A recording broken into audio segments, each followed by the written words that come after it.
Today will be something different. I will be previewing the Akron-Ohio State game and predicting it just a little, but I more so want to focus on the quarterback situation, which is kind of a huge preview to this game. It was announced that CJ Stroud won't be the starter for this game and will only be used as an emergency against Akron because of a shoulder injury, which is what Ryan Day says. And I understand that, he's an injured player. Akron is an opponent that you can take lightly and you'll still beat them. But the way he used it is interesting. The way Day stated it. Because yes, Stroud is injured, but at the same time, he's been playing poorly compared to his predecessor Justin Fields and guy before that, Dwayne Haskins. He's not playing up to especially Ohio State fans' standards and definitely not Day's standards either. It's pretty apparent there. A pick against Tulsa, a pick against Minnesota, a pick against Oregon. He's thrown a pick so far in every game. And let me tell you something. Tulsa doesn't have much of a defense, to be honest with you.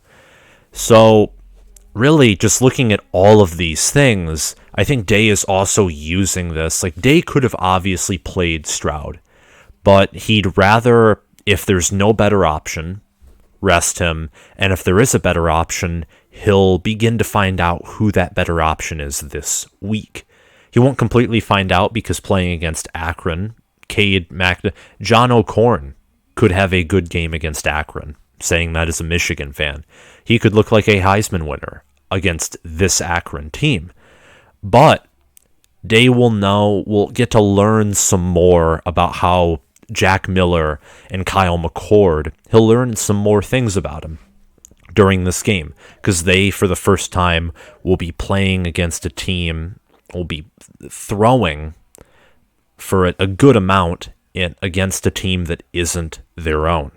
They won't be in fall and spring practice.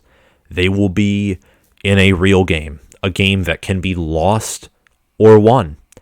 Day said that they'll see how Stroud is feeling and that how he's feeling coming in, but there was kind of this feeling that he can't really shake the injury, so maybe rest would go a long way for him. He said that.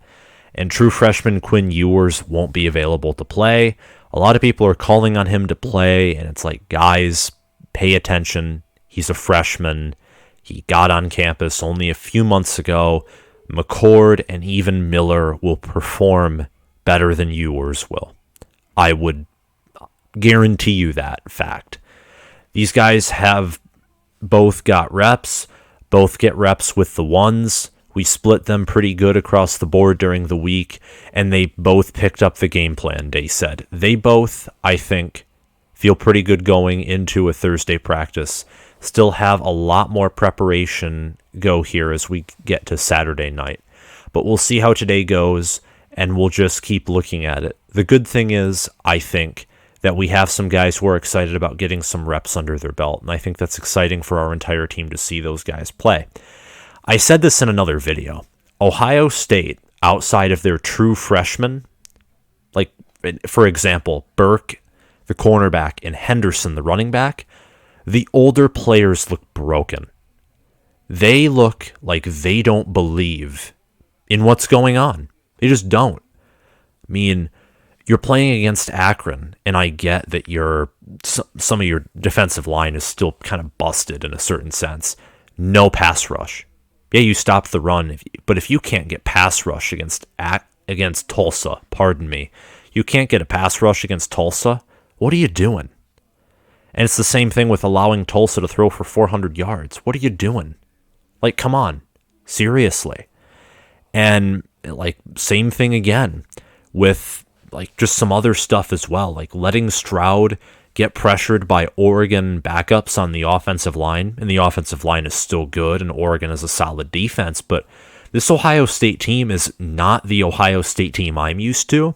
It's obviously not the Ohio State team Ohio State fans are used to. Attendance in the stadium is down.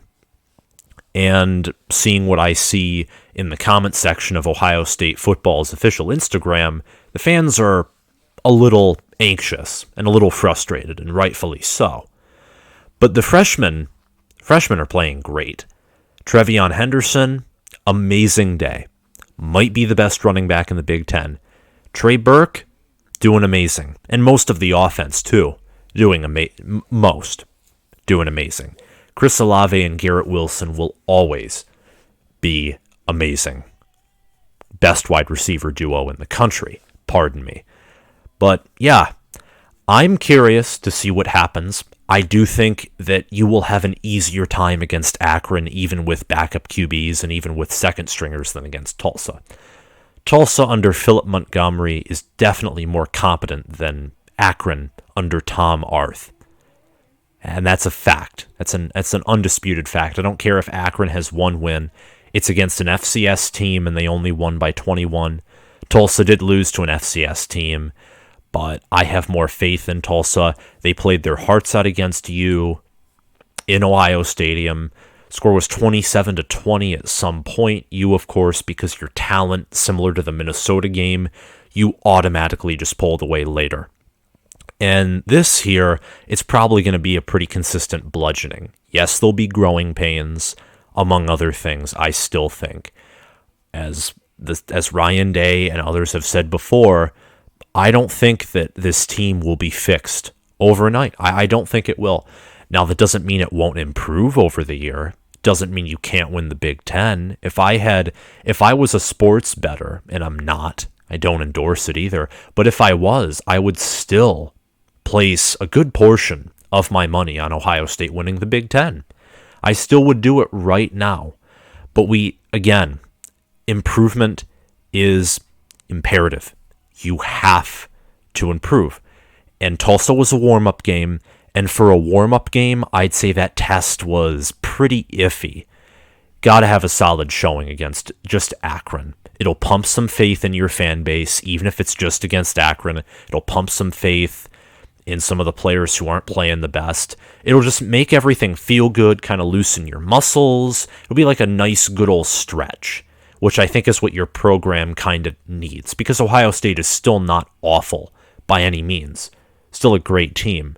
Definitely a top 10 team. And you'll definitely beat Akron. I don't know if you'll cover the 48.5 point spread, but I'd say you'll beat them by 30, 40 points. You traditionally whip teams from Ohio that aren't yourself in non-conference games anyway. It's just kind of what you do. It's bred within you. And McCord, I have some Ohio State fans and like friends that I talk to.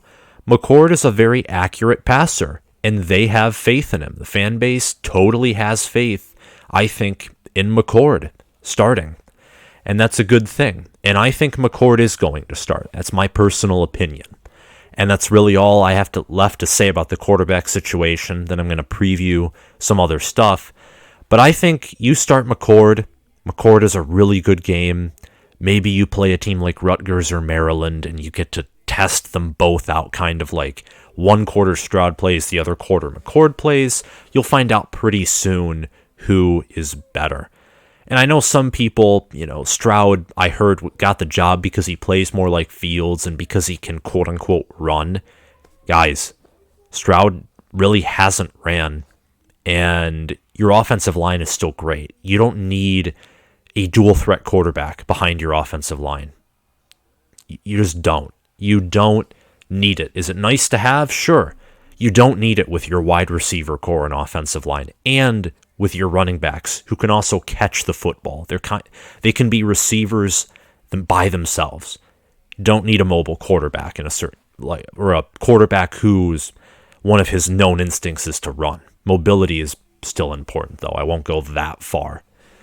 But previewing the actual game, Akron is led in passing yards and rushing yards by their quarterback, DJ Irons.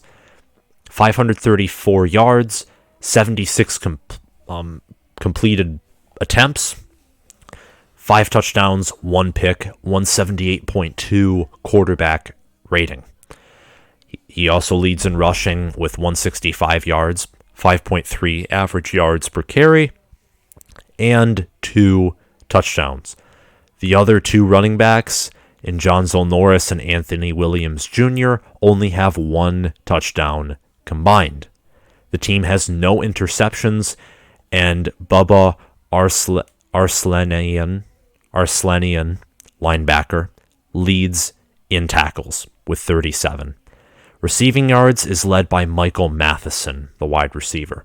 There are not many positives to this Akron team, so I'm just going to bypass the rest of that. Ohio State scores an average of 38 points a game, allows 28.7 points a game. Akron allows 39.7 points a game and only scores 23.